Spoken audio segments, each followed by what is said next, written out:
Honourable Ginny Andersen. Oh, thank you very much, Madam Speaker. This bill is a good evidence that we have a two-faced government. With one face, they tell Kiwis that they're going to put more money in their pocket. They tell them that there is a cost of living crisis and they're going to do the right thing. The very words of Nicola Willis in this House was that she said she was proud to stand in this House and say that National support the final reading of the Equal Pay Amendment Bill and that she's proud to be part of a party that's contributed to crafting legislation. Whereas today in this House, we unpick the very fundamental fabric that gives women a fair go. And I don't think that the National Party have fully thought through the consequences of what they're doing today, because this will come with ramifications. This will come with the women of New Zealand standing up and saying, we do not accept a government that puts us second. We do not accept a government that takes money out of our pockets, that makes it harder to feed our children, that makes it harder to buy shoes for them in winter, and it makes it harder for us to pay the rent. It wants us to work longer hours for less money because we are women, and that is not fair, Madam Speaker. This bill signifies the devaluation of women's work in New Zealand. It sends a message politically and socially to our women and our communities that their work is not valued and that this government does not value their work.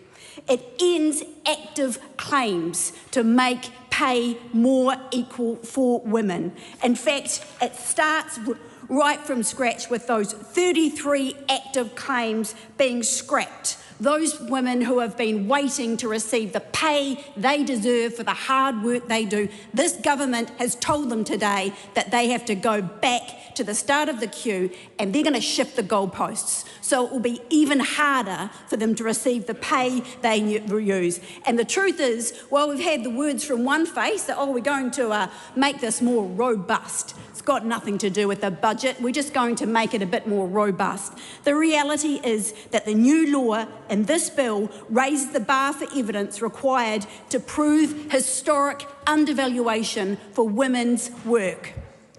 Many roles traditionally held by women, like caregiving, nursing, support and education roles, have complex histories where direct evidence is difficult to find, and this bill makes it even harder to find.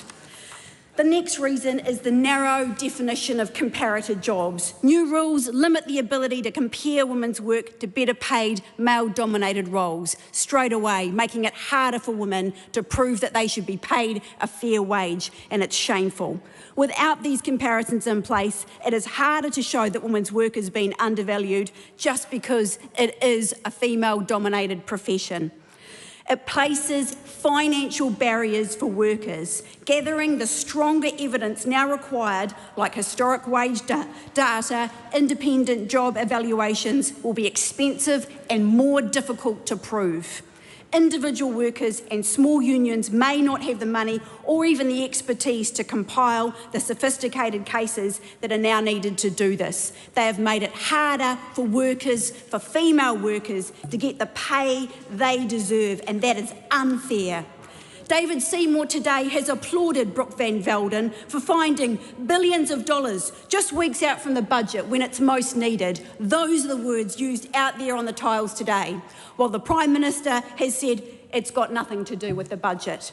The reality is this government borrowed for tax cuts. They borrowed for tax cuts they could not afford to get them votes. And now, who is paying for those tax cuts? Who is paying for those inability to make the budget balance? It is women workers who do not get pay for hard work, and it's absolutely disgraceful. We have members opposite who don't even know what pay equity is, let alone what it stands for.